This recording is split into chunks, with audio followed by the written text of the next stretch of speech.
It's back to school week, except for Palestinians in Gaza. Their once lively classrooms are now in ruins or have become shelters for the displaced. Their backpacks used to be filled with books and now carry the little they have left. I'm Anelise Borges, and on this episode of The Stream, we look into the impact of bombing schools and shattering the possibility of a different future. A university is bombed. What you destroy is not only, obviously, the physical building. What gets ravaged is research, resources in all fields. And in that sense, it's quite hard to actually measure the extent of what's been lost in Gaza today, no?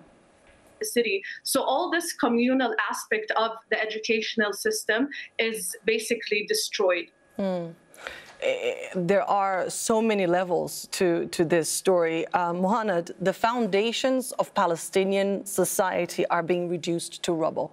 It's not me saying it. It's a panel of UN experts that have issued a warning earlier this year calling on Israel to halt what it described as systematic pattern of violence against educational for years to come, as you're saying. Diana, you're an educator. I would like your take on how a generation that is empowered, that understands its history and its rights, can be indeed a threat, dangerous, to a context of a so-called open-air prison with such limited resources. So that speaks volumes about how much Palestinians value education.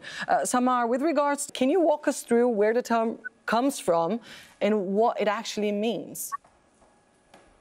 Sure. So rebuilding Gaza in the future. People like Afaq will be extremely important. Mohanad had already talked about this a little bit, but I would like your take on how important it is to rebuild the physical infrastructure, but also keeping these educated youth in Gaza.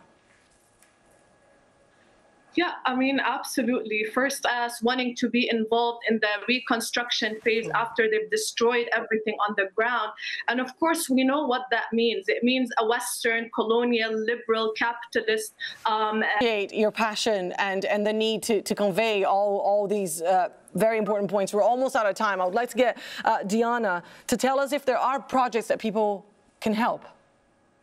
There's my classroom, my teacher, going back to school. What is your message to the world today on behalf of these kids? My message is to become courageous and thank you all for joining us. Stay in touch with us via social media. You can use the hashtag or the handle AJStream to send us your questions and suggestions, and we'll look into them. Take care, and I'll see you soon.